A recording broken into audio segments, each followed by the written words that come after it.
എല്ലാ ഭക്തജനക്കും കതിർവേൽ മുരുകൻ യൂട്യൂബ് ചാനലിലേക്ക് ഒരിക്കൽ കൂടി സ്വാഗതം. എൻ്റെ ചാനൽ ആദ്യമായിട്ട് കാണുന്ന ഭക്തജനങ്ങളൊന്ന് ചാനൽ ഒന്ന് സബ് ചെയ്യണം. ജ്യോതിഷപരമായ എന്തെങ്കിലും കാര്യങ്ങൾ അറിയാനുണ്ടെങ്കിൽ ഈ നമ്പറിൽ വിളിക്കുക. നിങ്ങളുടെ പ്രശ്നങ്ങൾ ഓൺലൈനായി പരിഹരിച്ചു തരുന്നതായിരിക്കും. അപ്പോൾ വിവാഹപരമായി ബന്ധപ്പെട്ട് തടസ്സങ്ങൾ മാറാൻ വേണ്ടി നമുക്ക് ഗണപതി ഭഗവാനെ നമുക്ക് പ്രീതിപ്പെടുത്തുന്ന വളരെ അധികം ഉത്തമമാണ്. ഒരു ജാതകത്തിൽ, അതായത് ഗ്രഹനില കേതു എന്ന് പറയുന്ന ഗ്രഹം ഗണപതിയുമായി ബന്ധപ്പെട്ടിരിക്കുന്നത്. നമ്മുടെ വിവാഹം നോക്കുമ്പം ചില ആൾക്കാർ പറയും ആലോചനകൾ ഒത്തിരി വരുന്നത്, ഉറച്ചു കിട്ടുന്ന വരുന്നവരൊക്കെ തിരിച്ചു പോവുകയാണ്, ഒട്ടും ആലോചന വരുന്നില്ല. പല രീതിയിൽ പല ആൾക്കാർക്കുള്ള പ്രശ്നങ്ങളാണ് വരുന്നത്.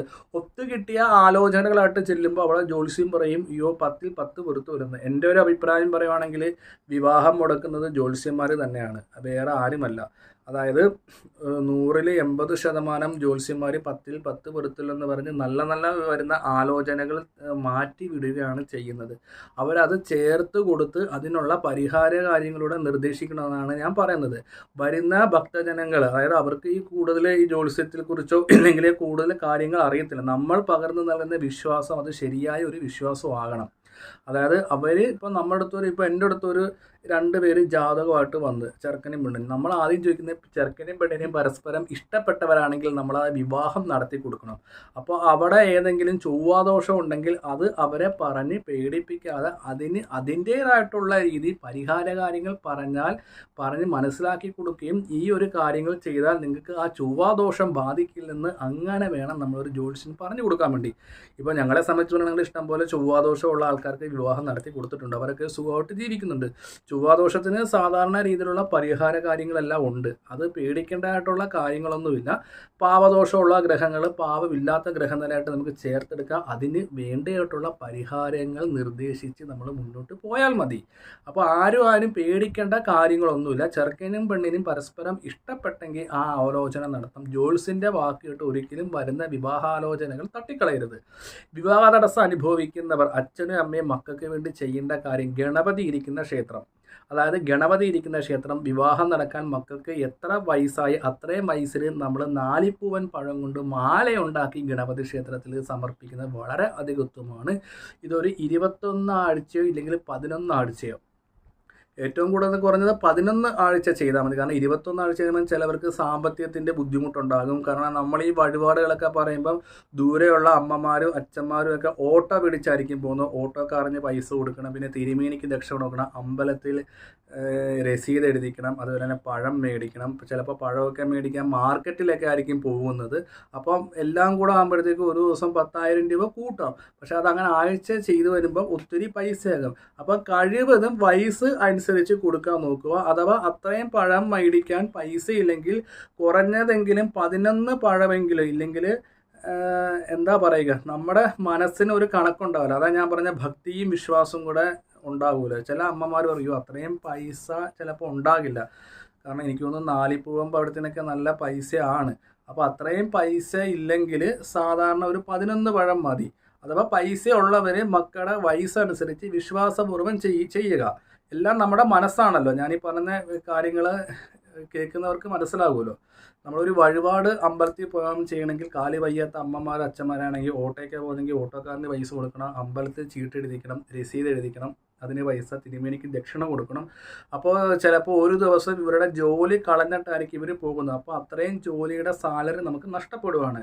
ഇതിങ്ങനെ ചെയ്യുമ്പോൾ മക്കൾ വിചാരിക്കും ഇപ്പം നടക്കും നാളെ നടക്കും വിവാഹം. പക്ഷേ മക്കൾ തിരിച്ചൊരു ചോദ്യം ചോദിക്കണം, ഇത്രയും വഴിപാടുകളും പൈസയൊക്കെ എൻ്റെ വിവാഹം നടക്കുന്നില്ല അമ്മേ, എൻ്റെ പൈസ പോകുന്നത് നമ്മൾ ചിന്തിക്കാറുണ്ട്. അങ്ങനെ പറയുന്ന ഇഷ്ടംപോലെ ആൾക്കാർ എന്നോട് വിളിച്ചു പറയാറുണ്ട്.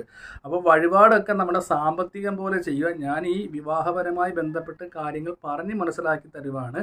ജോലിക്ക് പോകുന്ന ഭക്തജനങ്ങൾ പറയുന്ന കാര്യങ്ങളൊക്കെ ഭക്തിപൂർവ്വം ഞായറാഴ്ച ദിവസം ചെയ്താൽ മതി. ഒരു പഴം മേടിച്ചിട്ട്, അതായത് വയസ്സനുസരിച്ചുള്ള പഴം മേടിച്ചിട്ട് നമ്മൾ മാല പോലെ അകത്തി കിട്ടുക. കട്ടിയുള്ള നൂല് മേടിക്കുക. നൂലെങ്ങാണ്ട് ഉണ്ട നൂലിന് 15-20 രൂപയുള്ള പൂക്കട കിട്ടും. എന്നിട്ട് ഒരു വാഴയിലക്കകത്ത് ഒരു വലത്ത് വെച്ച് ഗണപതി ഭഗവാനെ സമർപ്പിക്കുക. തിരുമേനിയോട് പറയാം എൻ്റെ മോൻ്റെ വിവാഹ തടസ്സം മാറാൻ വേണ്ടിയാണ് ഞാനിത് സമർപ്പിക്കുന്നത്. തിരുമേനിയോട് അത് പ്രത്യേകം പറഞ്ഞ് ഇടാൻ പറയണം. ഇത് ഇങ്ങനെ ചെയ്യുന്നത് കൊണ്ട് ഭഗവാൻ ഏറെ ഇഷ്ടമാണ് പഴം. അപ്പോൾ നമ്മൾ ഭക്തിപൂർവ്വം നമ്മൾ മക്കളുടെ കാര്യം പറഞ്ഞു കഴിയുമ്പോൾ തീർച്ചയായിട്ടും നമുക്ക് വിവാഹം വരും. ഇത് കൊടുത്തതിന് ശേഷം നമ്മൾ മാട്രിമോണിയിലോ ബ്ലൂറോയിലോ ബ്രോക്കർമാരോടൊക്കെ പറയുമ്പോൾ നിലവിലെ തടസ്സങ്ങൾ മാറി ആലോചന ഉറച്ചു കിട്ടും. നേരത്തെ ഞാൻ പറയുന്ന ഒത്തിരി വീഡിയോകൾ ഞാൻ വിവാഹപരമായിട്ട് ചെയ്യുന്നുണ്ട്. നമ്മൾ അത് പറയുന്നത് എന്താണെന്ന് വെച്ചാൽ വിശ്വാസവും കൂടെ നമ്മളിത് ചെയ്യുമ്പോഴത്തേക്ക് ഒട്ടും ആലോചന വരാത്ത ആൾക്കാർക്ക് ആലോചന വന്ന് കല്യാണം നടക്കാൻ വേണ്ടിയാണ് ഇത് ചെയ്യുന്നത്. മനസ്സിലായ? മറ്റേന്നൊക്കെ പറഞ്ഞാൽ ആലോചനകളൊക്കെ കുറച്ച് വന്നും പോയൊക്കെ ഇരിക്കും. അപ്പം കാര്യങ്ങളൊന്നും നടക്കുന്നില്ല. ഇത് ആലോചന വന്ന് തീർച്ചയായിട്ടും വരുന്ന ആലോചനകൾ ഉറയ്ക്കുക. അത്ര ശക്തിയുള്ള ഒരു വഴിപാടാണ് ഗണപതി ഭവന് പഴം കൊണ്ടുണ്ടാക്കിയ മാല. ഇത് അടുത്തുള്ള ഗണപതി ക്ഷേത്രത്തിൽ തന്നെ ചെയ്യുക. ഗണപതി ക്ഷേത്രം ഇല്ലെങ്കിൽ അവിടെ ഉപപ്രതിഷ്ഠയുള്ള ഗണപതിക്ക് ചെയ്താൽ മതി. ഒന്നെങ്കിൽ ആഴ്ചയിൽ നമുക്ക് കൊടുക്കാം, ഇല്ലെങ്കിൽ ഭക്തജനങ്ങളുടെ സാമ്പത്തികം പോലെ അവരുടെ നാളിൽ ചെയ്യാം. 3, 5, 21, 11 അത് നിങ്ങളുടെ സാമ്പത്തികം കൂടെ നോക്കിയിട്ട് വേണം നമ്മൾ എല്ലാ വഴിപാടുകളും നേരാനും ചെയ്യാനും. ഒത്തിരി വിവാഹം നടക്കാൻ വേണ്ടി വലിയ വലിയ പൂജകൾക്കൊക്കെ അന്ധമായ ഇതിലേക്ക് പോകാതിരിക്കുക. നമ്മളെ കൊണ്ട് കഴിയാവുന്ന വഴിപാടുകളൊക്കെ ജാതകവും ഗ്രഹനിലയും നോക്കിയിട്ട് വേണം വഴിപാട് ചെയ്യാം.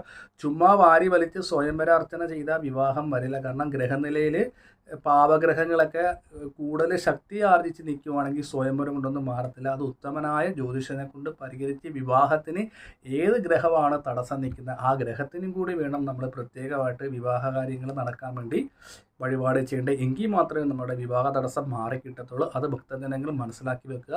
അല്ലാതെ ചുമ്മാ മക്കളുടെ വിവാഹം നടക്കാൻ വേണ്ടി ഒത്തിരി അമ്പലങ്ങളിൽ നേർച്ച നേരരുത്. ചുമ്മാ സ്വയംവര അർച്ചന ബാണേശ്വരി ഒന്നും ചെയ്യരുത്. ഒരു കാര്യം പറയുമ്പോൾ ഈ വ്യക്തി എത്രത്തോളം പറയുന്നത് ശരിയാണ് തെറ്റാണ് നമ്മളും കൂടെ ഒന്ന് മനസ്സിലാക്കുക. അപ്പോൾ വിവാഹപരമായി ബന്ധപ്പെട്ട് തടസ്സം നേടുന്ന ഭക്തജനങ്ങളുടെ ഗ്രഹനില എനിക്കൊന്ന് അയച്ചു തരിക. ആ ഗ്രഹനില നോക്കി ഏത് ഗ്രഹമാണ് നിങ്ങൾക്ക് തടസ്സമായിട്ട് നിൽക്കുന്ന ആ ഗ്രഹത്തിന് പരിഹാര കാര്യങ്ങൾ നിർദ്ദേശിച്ചു തരാം. ഒപ്പം തന്നെ നമ്മൾ എല്ലാത്തിനും അതിൻ്റെതായിട്ടുള്ളൊരു സമയമുണ്ടല്ലോ. അപ്പം ഇത്രയും നാൾ വീഡിയോ ഒക്കെ കണ്ടിട്ട് ചിലവരുടെ കാര്യങ്ങൾ നടന്നിട്ടുണ്ട്, എന്നാൽ കുറച്ച് ആൾക്കാരുടെ കാര്യങ്ങളും നടന്നിട്ടില്ല. ഇപ്പോൾ എന്നെ സംബന്ധിച്ച് ഒരു 60% ആൾക്കാരുടെ കാര്യങ്ങൾ നടന്നിട്ടുണ്ട് വിവാഹപരമായി ബന്ധപ്പെട്ട്. എന്നാൽ 40% ആൾക്കാരുടെ കാര്യങ്ങൾ ഇനിയും നടക്കാനുണ്ട്. അത് വിളിക്കുന്ന അനുസരിച്ച് ഫോൺ എടുത്ത് കാര്യങ്ങൾ ഇവിടെ ചെയ്യുന്നുണ്ട്. ഭക്തജനങ്ങൾ വിഷമിക്കേണ്ട കാര്യമില്ല. പറഞ്ഞ പോലെ ഏറ്റവും നമുക്ക് വിവാഹത്തിന് പ്രാധാന്യമുള്ള ഒരു അർച്ചനയാണ് നവഗ്രഹ അർച്ചന. നവഗ്രഹ അർച്ചനയും കൂടെ ചെയ്യുക. തിരുമേനിയോട് കണ്ട് പ്രത്യേകം പറയുക. നവഗ്രഹ അർച്ചന നല്ലപോലെ ചെയ്യുന്ന ക്ഷേത്രങ്ങൾ പറയുവാണെങ്കിൽ നമ്മുടെ തട്ടാരമ്പലത്തിൽ നല്ലപോലെ ചെയ്യും. അതേപോലെ തന്നെ കിടങ്ങൂർ ശ്രീ സുബ്രഹ്മണ്യ സ്വാമി ക്ഷേത്രമുണ്ട്. അതേപോലെ തന്നെ ആലപ്പുഴയിൽ പറയുവാണെങ്കിൽ മുല്ലയ്ക്കൽ നവഗ്രഹം നല്ലപോലെ ചെയ്യും. അവിടെ ചെയ്യുന്ന തിരുമേനി രഞ്ജിത്ത് തിരുമേനിയെ കൊണ്ട് നവഗ്രഹ അർച്ചന ചെയ്യിപ്പിക്കാറുള്ളൂ. കാരണം പുള്ളിയാണ് അവിടെ നല്ലപോലെ ചെയ്യുന്നത്. ഒരു താടിയൊക്കെ വെച്ച് ഒരു പുള്ളിക്കാരൻ തിരുമേനിയാണ് അവിടെ നല്ലപോലെ നവഗ്രഹ അർച്ചന ചെയ്ത് കൊടുക്കുന്ന മുല്ലയ്ക്കമ്പലത്തിൽ രഞ്ജിത്ത്. പിന്നെ അതേപോലെ തന്നെ നമ്മുടെ കിടങ്ങാമ്പറമ്പത്ത് ആലപ്പുഴയിൽ നവഗ്രഹങ്ങളുണ്ട്. അതേപോലെ തന്നെ നമ്മുടെ നിർമ്മല മൂവാറ്റുപുഴയിലുള്ള ആൾക്കാരാണെങ്കിൽ നിർമ്മല ഹോസ്പിറ്റലിൻ്റെ അടുത്ത് ഒരു അയ്യപ്പൻ്റെ ഒരു ക്ഷേത്രമുണ്ട്. അവിടെ നല്ലപോലെ നവഗ്രഹാർച്ചന ചെയ്യും. തൊടുപുഴയിലെ അന്നപൂർണേശ്വരി ക്ഷേത്രത്തിൽ. അതുപോലെ തന്നെ നമ്മുടെ പുനലൂർ പോകുന്ന ഭാഗത്ത്, അതായത് പുനലൂരിൽ നിന്ന് ഒരു സുബ്രഹ്മണ്യ സ്വാമി ക്ഷേത്രമുണ്ട് തെന്മലയിൽ, ആ ഇടുമ്പൻ്റെ അവിടെയും നല്ലപോലെ നവഗ്രഹ അർച്ചന ചെയ്തു കൊടുക്കുന്ന ഒരു ക്ഷേത്രമാണ് തട്ടാരമ്പലം വളരെ നല്ലപോലെ ഒരു നവഗ്രഹ അർച്ചന ചെയ്യുന്ന ഒരു ക്ഷേത്രമാണ്. തിരുമേനി നല്ലതായിട്ട് ചെയ്യും. അതുപോലെ തന്നെ നവഗ്രഹങ്ങൾ അറിയാവുന്നവരൊക്കെ ഉണ്ടെങ്കിൽ, അതായത് ബാക്കിയുള്ളവർക്ക് ഉപകാരപ്പെട്ടൊന്ന് കമൻറ്റ് ചെയ്യുക. എവിടെയൊക്കെയാണ് നവഗ്രഹം ക്ഷേത്രമായിട്ട് അർച്ചന ചെയ്യാൻ പറ്റിയ സ്ഥലങ്ങൾ. എൻ്റെ അറിവിൽ ഇത്രയൊക്കെയാണ് ഞാൻ കണ്ട് മനസ്സിലാക്കിയിട്ടുള്ളത്.